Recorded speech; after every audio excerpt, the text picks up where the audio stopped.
You are now listening to Carlie's Couch. I'm Carlie. And I'm Lex. In this podcast, we discuss a wide array of topics about life and how to live your best life. Whatever that looks like for you. Hope y'all enjoy. Hey, y'all. Welcome to Carlie's Couch. Today, we are going to have a discussion that is important, I think, in growing and in relationships, which we always kind of talk about is like one of the most important things to growth is like what your relationships look like with other people. Mm-hmm. And a lot of it always comes down to your own mindset and you know, figuring yourself out. But it's really important to be open. When you say it's important to be open, what does being open mean to you? To me, when I hear being open or talking about being open, I think about being true to yourself and honoring your actual wants and desires and not self-sabotaging or not kind of holding yourself back from expressing things that you feel and that you know you feel for whatever reason. I like that definition of opening up. When doing research, we always look for definitions and seeing how people describe it. But a couple of the technical definitions that I found just say revealing things about yourself that you wouldn't tell just anybody, and being vulnerable. And so that's pretty much what you said, but I like your words a little bit better. Yeah, because I think it's more than just like, you know, who knows your secrets and, you know, things like that, which just seems a little bit more extra when you put it that way, but more so that, you know, if you're open, then everything that you're expressing, or, you know, most things, I guess, if we're talking about a real world, but most of the things you express should be honoring what you really need and what you really say you want. And when we're not open, you know, we're kind of holding back. It's like you're not open, you're holding back. You're kind of holding back your thoughts, your ideas, your feelings, whatever that may be. And then there's a time for that, for sure. But, you know, with the people that matter and that you care about, to be more open allows you to be more free to be yourself and to get what you need. I love that. And you're saying it's kind of like holding everything in, kind of like a floodgate of new possibilities, new opportunities, new growth, new adventures, like all of those things. And so those are some of the reasons why it's important. Some other ones, I think that whenever you are vulnerable, you allow space for other people in your life to be vulnerable too. And so it kind of helps create a space where we all can release and share and build with each other. Mm-hmm. Yeah, I agree with that. And then a lot of times to flip it, you know, we can kind of complain about other people not being vulnerable or like, oh, they never open up to me, or, you know, you might feel some kind of way, but then you can think about how vulnerable are you with them and how open are you with them.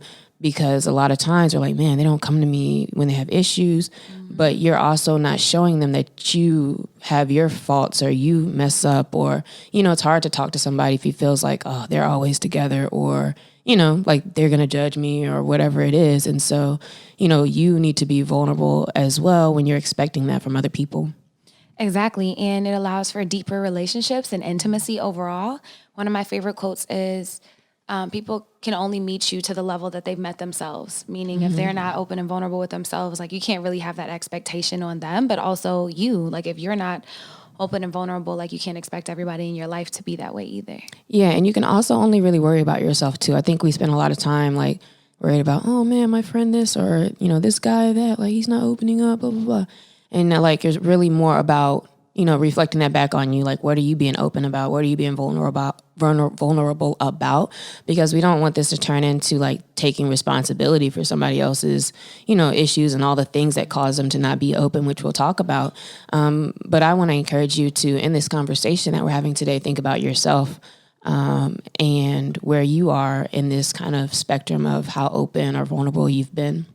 And I like that you mentioned, you know, if you're not showing something, then it's hard for people to connect. Because another thing is being open and vulnerable, you know, in these trusted spaces and in space in general, allows a different perspective. Because sometimes we think we're alone in things and feeling a certain type of way or experiencing a certain thing. And if we never talk about it, you can begin to think you're alone. And not that solves anything, but at least you know there are other people out there. Maybe you can gain a new perspective, gain a different way to look at what you're going through and possibly help you grow through it. Ooh, I like that a lot because I think that's a symptom of not being open. If you feel lonely and if you feel alone, that's a result of you not being open to other people. Like, it has to be 100%. Oh, I love that. So transitioning into that, we talked about, why it's important. Like, do you consider yourself open, or how open would you rank yourself for? I think it's different levels with different people. Overall, if I'm just going to give a overall view, like, of my 35 years of life, I'm not a very open person. And I've grown up to, not to think that, I'm better if I don't have needs. And so I don't really show a lot of neediness unless it's like that real, it's either like you're not at all, or like, you be over the top with some Everything. people. Yeah. So like, I've grown to like internalize, not really kind of show a lot of feelings and things like that in my own story. And so for me, I would say I'm not very open, or I have a faux openness. That's what one of my friends told me the other day. They're like, yeah, you come across like you're being open, but you're really not being open. And so I'll say short answer, no, just overall. But I guess we'll probably dig into more of that. Yeah. I would say that I am open, but to a certain extent. Like, there's levels to this. And so I'm in teaching yoga and mindfulness and in all these vulnerable social emotional learning spaces. It requires a level of openness for people to even listen to what I'm saying or to understand things. But I've always just kind of been like that. My mom is an oversharer. She like shares everything and is open about everything. And I'm somewhere in the middle. But there are just certain things that I really have to F with you to ever even talk about those things and share. And I'm grateful to have those people, but it's been a journey, like recognizing like, oh man, I'm not quite as open as I think that I am. How do you know if you're open or not? Like, so you gave one good example about like, if you feel lonely, like maybe you're not because you're not sharing those experiences. Another one is, so I was like, also looking up things around that. I think if you're the person in the conversation who's always asking questions or holding space, you're not being very open. Yeah, that's me too, for sure. I'm going to ask hella good questions. Yeah, I ask a lot of questions because I just want to let the other people talk, and then I don't really want to talk that much. Like, I hate being asked questions. Like, even with my friend, like Kyle, like, so I would say a handful of really close people that I talk to, or who sometimes they ask me like real questions, like, how do you really feel right now type questions. And I hate when he does that, because I always catch myself freezing up and being like, my initial reaction is like, I don't want to talk about anything, or I don't know, like, what are you asking about? Or, like, why are we trying to have this conversation?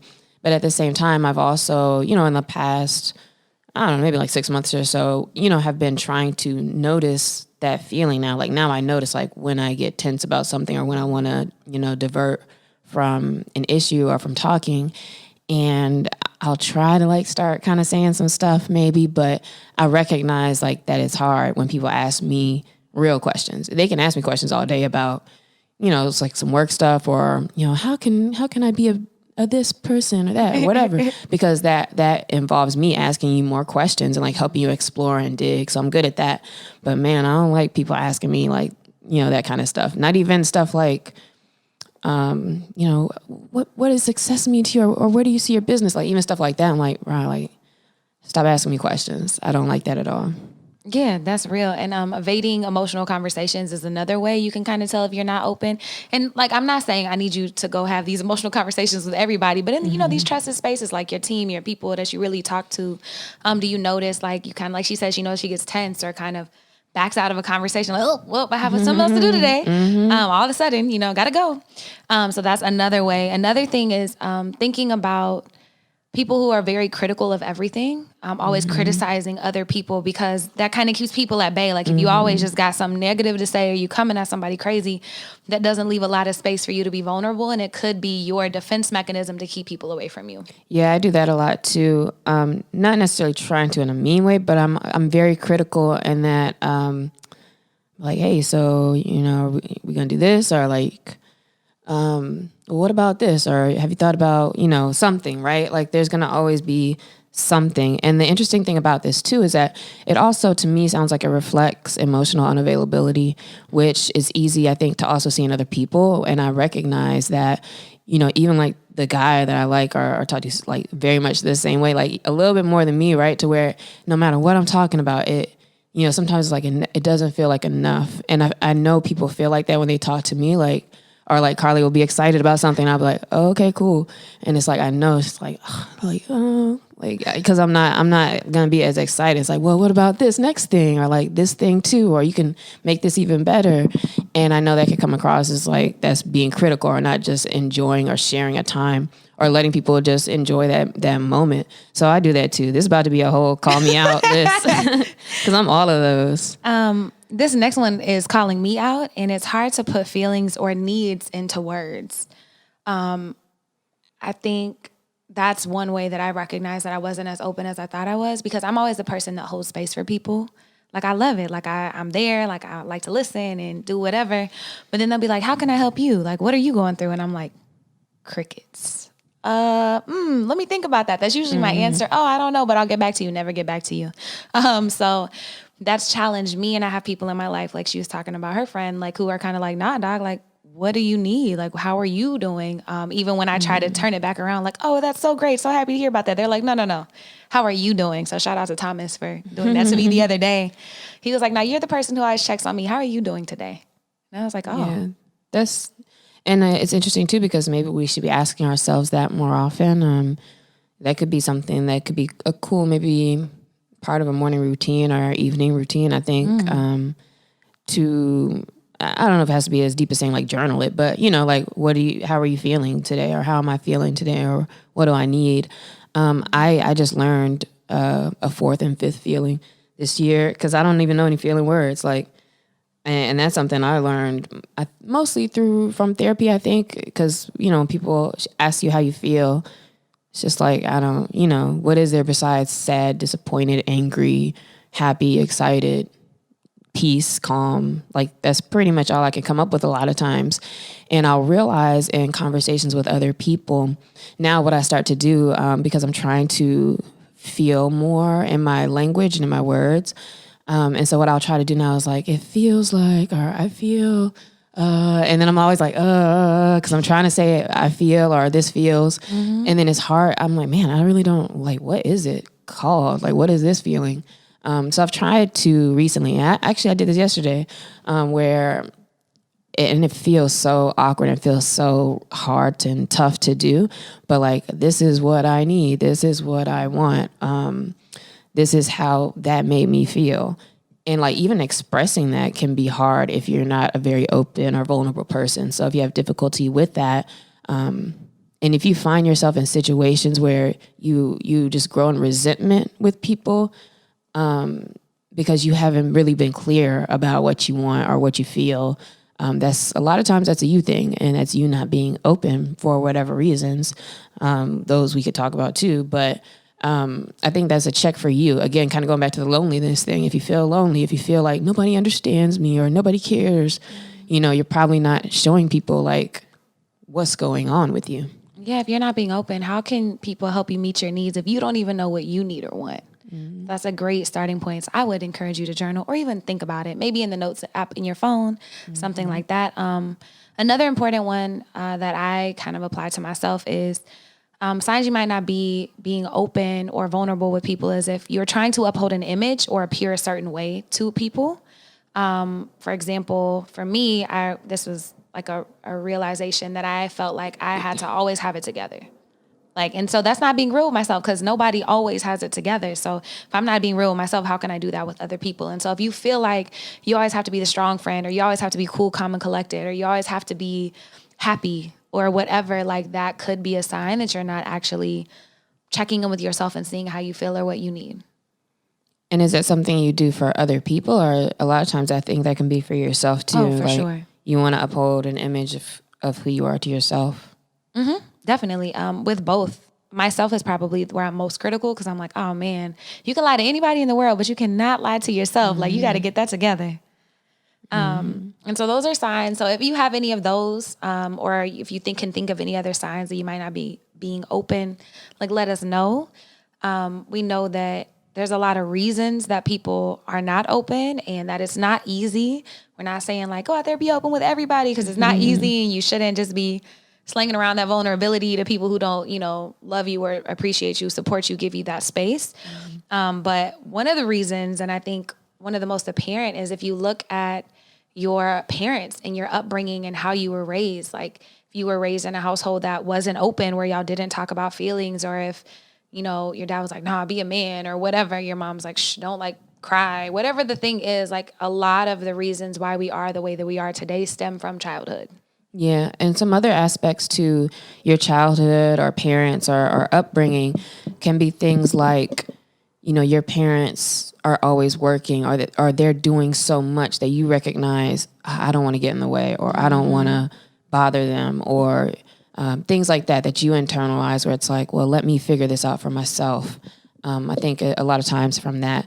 Also, being praised and or criticized about success or doing well with things, doing well in school.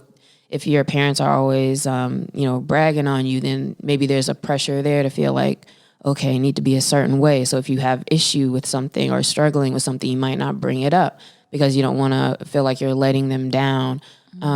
There's just so many things from your upbringing that have trained you and kind of nurtured you into thinking, I should keep this to myself, or, make you feel like you might be a burden to them. And, that's not really at the fault of parents a lot of times.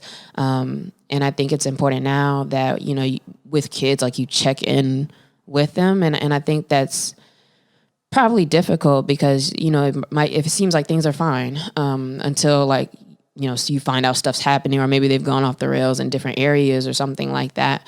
But yeah, that's why it's important to check in and to kind of have those convos, because, you never know what people are internalizing based off of how you're, even trying to like edify them or hype them or congratulate them or whatever, right? Like whatever you got praised for, now it's like, oh, I got to fit into that. So think about that with your upbringing and your parents, and what kind of space was that, and how did that affect, where you are with your levels of vulnerability now? Man, and I think that's a great one that we didn't even say in signs that you're not being vulnerable. Like if you feel like you're a burden to people, and if you don't, if you're assessing people and then deciding not to share things because you don't think they can handle it, that's also somewhere where you need to check yourself. Like you need to give people the opportunities.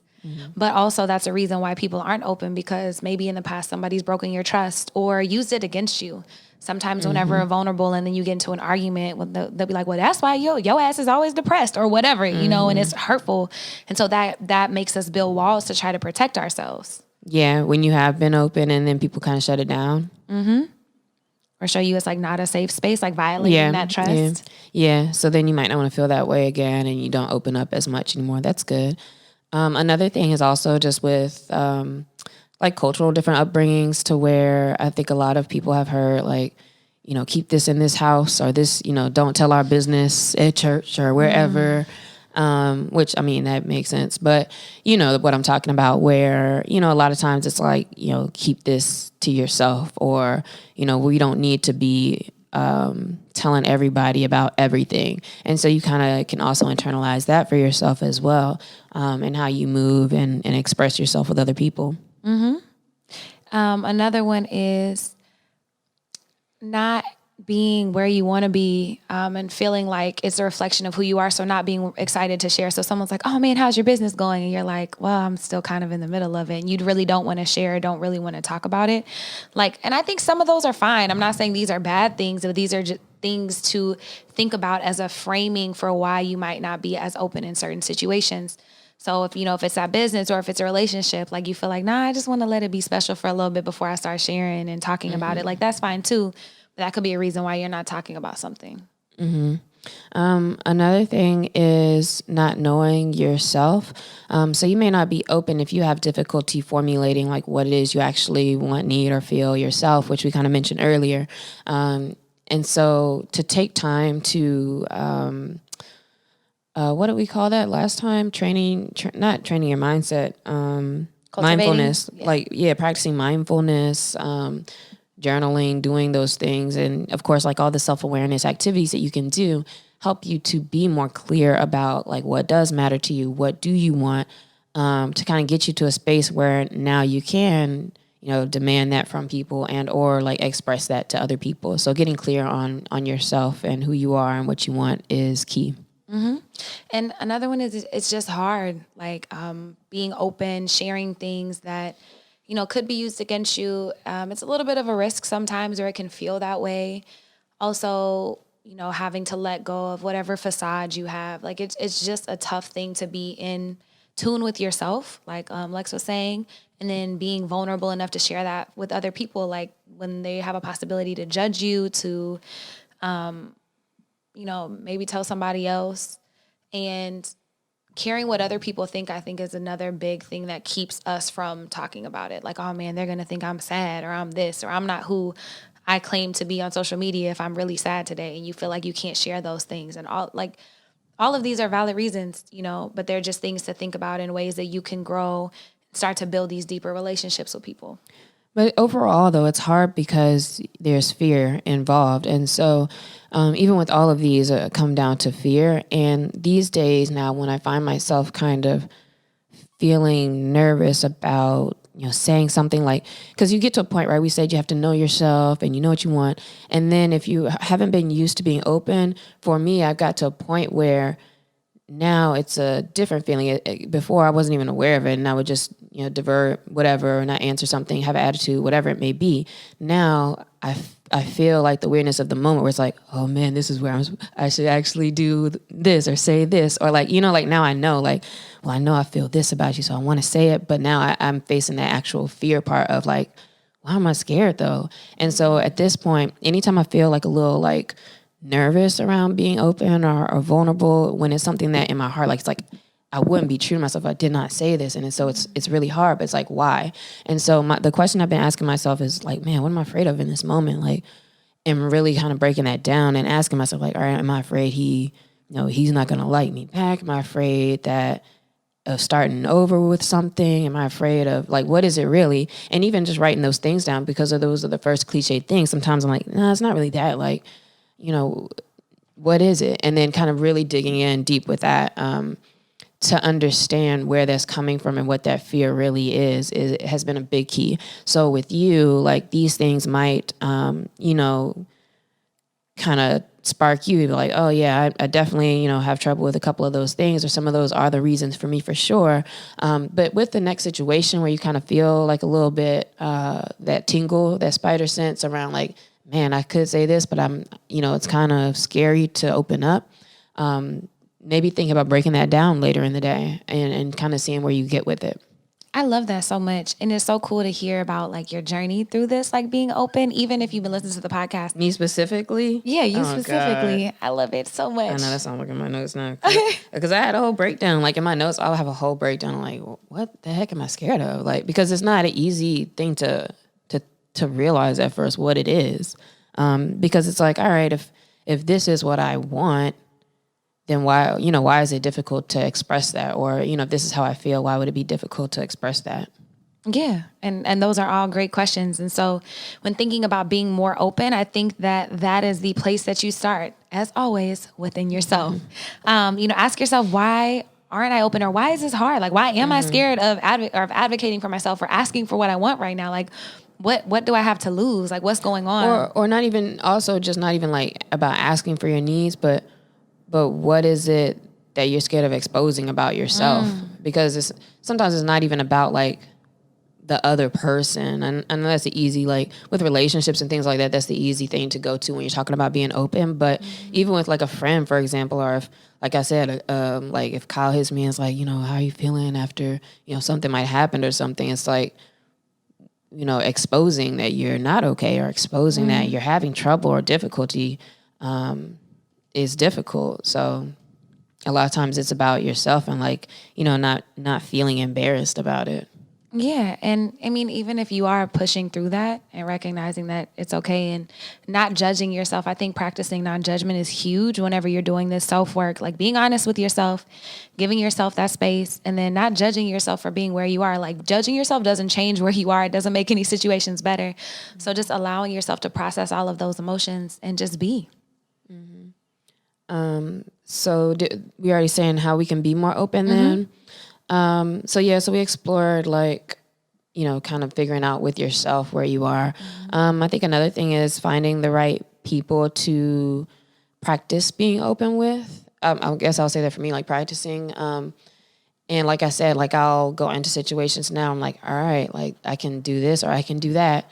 And, kind of take a moment to slow down and recognize where those situations pop up. But then knowing which people that you can start to, dabble in that water with. And maybe, starting to just say a few things and just seeing how they respond. And then kind of getting more comfortable with, with certain people, knowing like, all right, I'm going to try to just have my guard down a little bit more, just to see how this feels. And I think for me personally, what I've recognized is that by being a little bit more open with friends or in like relationship spaces, it feels better because it doesn't feel like I'm like holding in like thoughts that stop progression. Like it stops the progression of relationships, stops the progression of what you're working on, what you're doing, when you kind of stop at this like stop sign in your mind and you don't really like go further with that. And so it's been a good exercise in allowing me to progress in different spaces, because once you get over and once you start saying stuff, it's like, oh, okay, like now you can kind of like move forward. Mm-hmm.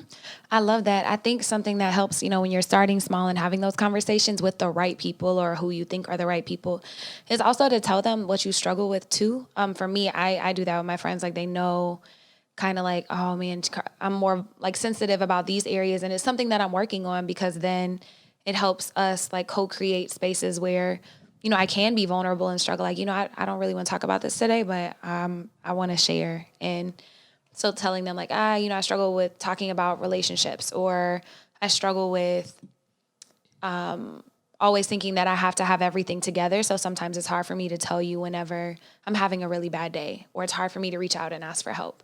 And that's really been pivotal in me, growing and, becoming this better, more open person for everybody in my life. Mm-hmm. And going back to finding the right people also, for me, like recently, a couple weeks ago, I went through this where, one day I was just feeling like debilitated. Like I never have felt that. I don't want to say bad because it didn't feel bad. I just didn't feel like anything. Like I didn't want to move. I had no appetite.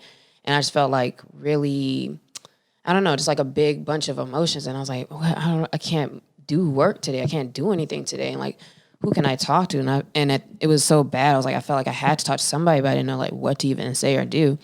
And what I ended up doing is I texted a couple people, and I was like, oh, you know what? I know the one friend I should hit about it, because I know what they deal with. And so the right people, that's where you being vulnerable is important too, because now I know like, oh, I know somebody who, has had these kind of been in this space before and has expressed that before. And so then I called that person, and then when they answer the phone, they're like, hey, what's up? Because I FaceTime them too. Because I was like, man, let me just straight up FaceTime them. And I just started like crying. Like I didn't know what to tell them was wrong. I just started crying. They're like, it's okay. Like, trust me, I feel you. Because he's like, what's wrong? I was like, I don't know. I just, I don't know.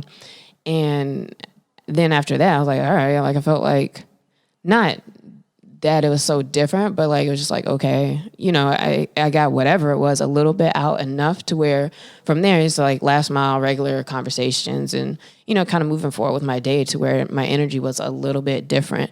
But I think it's important to like if it's a real moment for you, like to have the right people who have been through things, or who can be empathetic to those types of things. Yeah, and not people that'll like save you or make things better. A lot of times it's just like, all right, well, we're here together, not knowing what to do, but it's just space. Yeah, and then because sometimes I recognize as well that when you have issues or struggle, or like when you feel like you want to tell somebody like, oh, I'm having a bad day, or something's going on or whatever, like are you thinking about, are you doing that because you need to talk about it, or is that somebody that you need attention from also, or somebody that is gonna give you a particular type of response,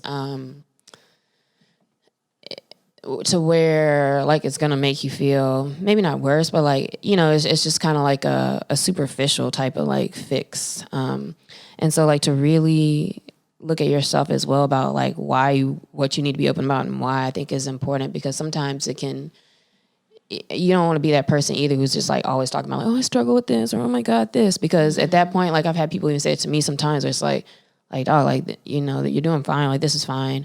And then even with myself, like I know it is. So, that's why I'm not always, I'm going to hit you up every time I feel some kind of way, because a lot of times that's just a moment of, your own self-doubt that you can process as well.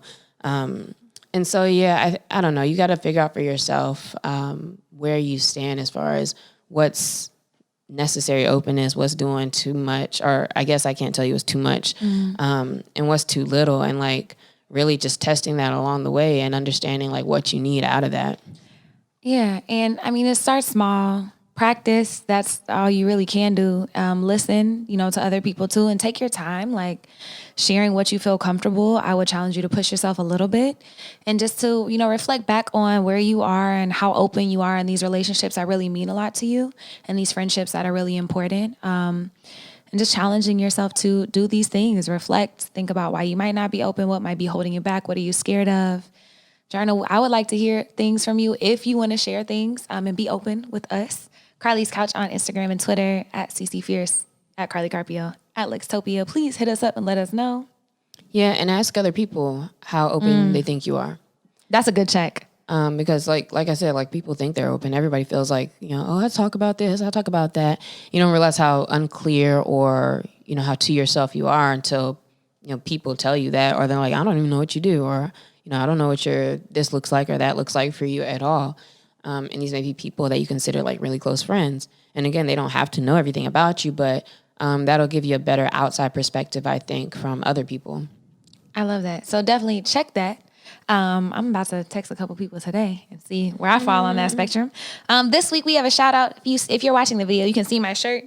Stretching is a habit by TU TablesUp Massage. Big shout out to Tyus Tillman. He is part of my fam. He's a stretch therapist, a soon-to-be rocket yoga teacher, a massage therapist. He does craniosacral, all kinds of stuff. Just a great person. I'll put his business on in the notes of the show so you can check him out and support. Super, super dope. I used to think, I was like, stretch therapy, what is that? And now I'm like, man, I need it every week. It helps get me right. So big shout out to Tyus. I miss massages and stuff. So what are they doing now? Like, is he open or they just chilling for a minute? So they were chilling. Now they can be open. They've changed a lot of the protocols to make it safer for people. So they just reopened, I think this week. I think him and his brother, they have a family business and they just reopened. So you can ask questions. I'm pretty sure everything is updated on his website about like what the experience is and how it has changed and how like they're keeping you safe. But he is doing that. He also teaches stretch therapy classes virtually for Thrive Health Lab. So if you just need to stretch, it's 30 minutes. He listens to like this old hip hop jazz music, which is interesting. You're like, is that a hip hop song? But it's jazz. So check him out, support that. And then we have our question of what is jazz? I don't know why that's funny to me. It is though. Are you about to ask it? Go ahead. I'll ask it. What can I stop lying to myself about this week? Yeah, I want all of you to think about that. What can you stop lying to yourself about this week? For me, I can stop lying to myself about, oh man, I knew what I was going to say a second ago.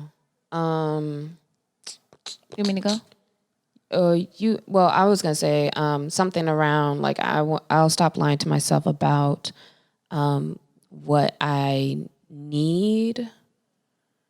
That seems kind of broad. I don't want to get all into the details of it, but just about my needs for myself and honoring those, making sure I'm honoring those, some specific ones.